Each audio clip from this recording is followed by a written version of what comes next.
So the devil says, you just believe that this is your year, your time is ticking.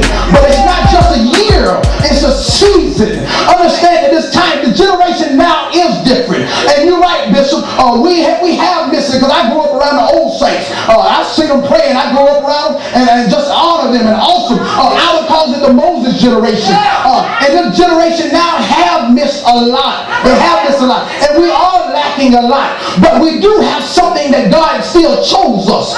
The generation still is called for a season and such a time as this. So understand, with all our frailties, now that right now give me praise in my spirit, that God can see how jacked up this generation is. Let me get personal. God can see how jacked up I am, but he still chose me for this time. Oh God.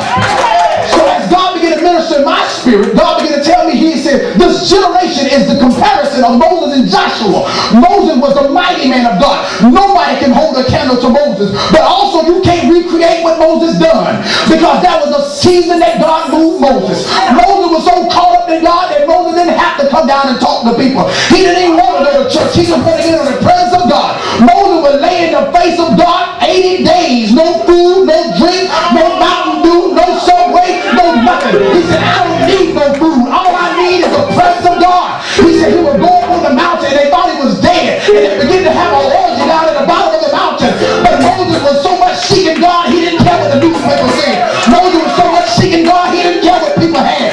Moses was so much seeking God, he didn't care nothing about those shoes. Moses was so much seeking God, he didn't care about no bling bling. Understand that Moses was mighty, but Moses, my servant, is dead.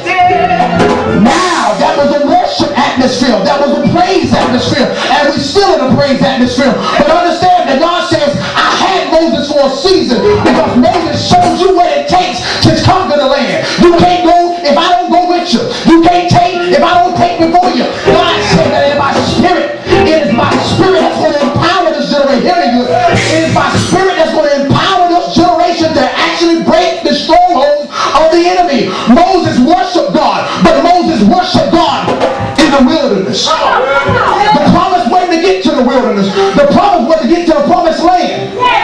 They had to dethrone some enemies. So God says, Moses, you've done well for this season, but now I'm getting ready to shift. Somebody says it's a shift.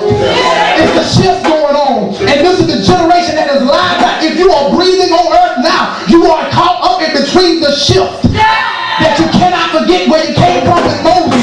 But also you got to get a mentality that I'm getting ready to take back everything the devil stole from me. The prophecies of God are resting on my shoulder. The prophecies of God is resting on your shoulder. God said, I didn't come down just to give you stuff. I've already blessed it in your hand. And God told me to ask you what you going to do about it. It's some joker that's living in your house. It's some spirit that's got your kids. It's some people that got your money bound up. God said, what you going to do about it?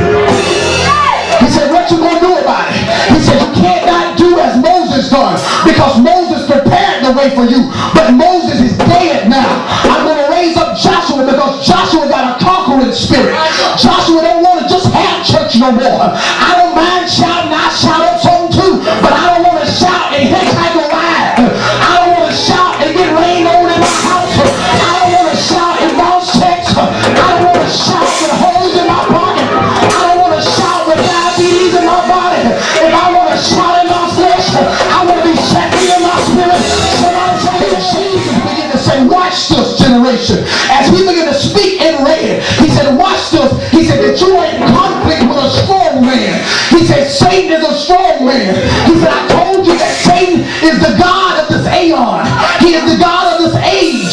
He is the God of this world. And he applied the minds, not just of the sinners, but of some of the saints. I'm not satisfied with just praying to God and still borrowing money from people. I want to see the manifestation. I want to see the manifestation of the real move of God. If we're going to preach deliverance, I want to see deliverance. If we're going to preach prosperity, I want to see prosperity.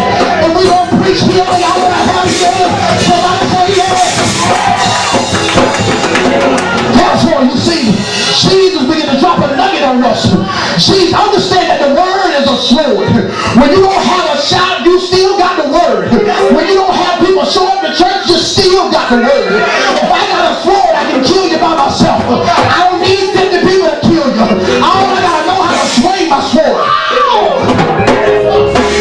So understand that Jesus said this.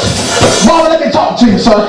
Jesus said, if you come into a strong man's house, symbolizing Satan, he says, you want to plunder his good. He's got your stuff on lockdown. And you sitting there knocking at the window, say, may I have my stuff back? That's not going to happen. You cannot knock on the door and say, devil, can I have my healing back? No. This is the do-it generation. That you want to worship God, but you want to kick some enemies out of your land. Oh, let me show you something. Let me stop and teach you something. Bring it down. Let me show you. I just heard the Spirit of the Lord speak to me. Watch this, how Moses, as Joshua learned from his predecessor Moses. You'll see that Moses sent out 12 spies into the land. I'm going to show you the generation we're in now. I'm going to show you why the church is not strong as it used to be. Because the enemy knows that this generation got something. And if it ever get its mind right, if it ever get its spirit right, it's going to begin to blow his kingdom up. Watch this, I'm going to show you something. Moses sent out 12, somebody say 12. 12 represents government. It represents authority. He knew what he was doing. He sent out 12 spies, and they walked into the land. They began to go outside the valley of Escalon, and they began to see all the big juicy grapes. They began to see all the milk and the flow and the honey and all this other stuff. They began to see all that in the land, and they began to go down one mountain into the next mountain. Watch this now. And as they went to the place, they came to a place, and this is where they came to the valley of Escalon, and they cut off a big old thing of grapes. The Bible said it was so heavy that it had to get between two men. And they brought it back home just as easy as can be. I'm setting this thing up or something. They brought it back home just as easy as can be. They went over to the enemy's camp. And they took some things that the enemy had. And they brought it back home. And they began to show the people, and you know the story, they began to doubt and say, we could not do this. But watch this. Notice when they went over to the enemy's camp, the enemy didn't even move. But now you see Joshua, who learned. He had 10 that did not believe. He had 2 that did believe. Joshua learned from his predecessor mistakes.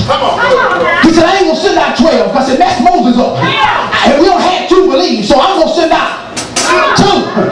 As he sent out 2, watch this. As they got into the city, the Bible says that the army heard they was there and they went looking for them. Before, when Moses sent out 12, the enemy didn't do a thing. They took some of their grapes and you never hear nobody fighting.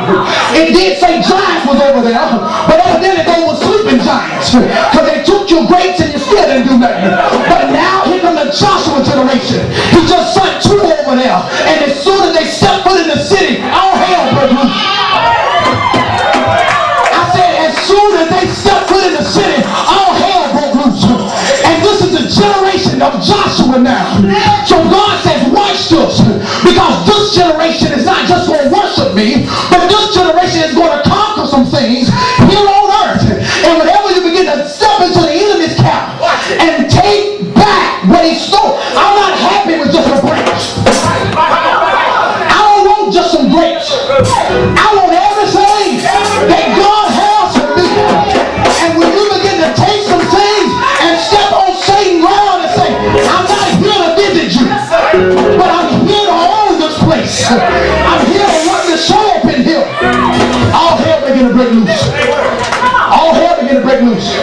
He sent out armies looking for them because it's the Joshua generation. Now you are a threat to me. The world don't mind us staying in these 4 walls and just shouting all night long. But when you step into the bank and say,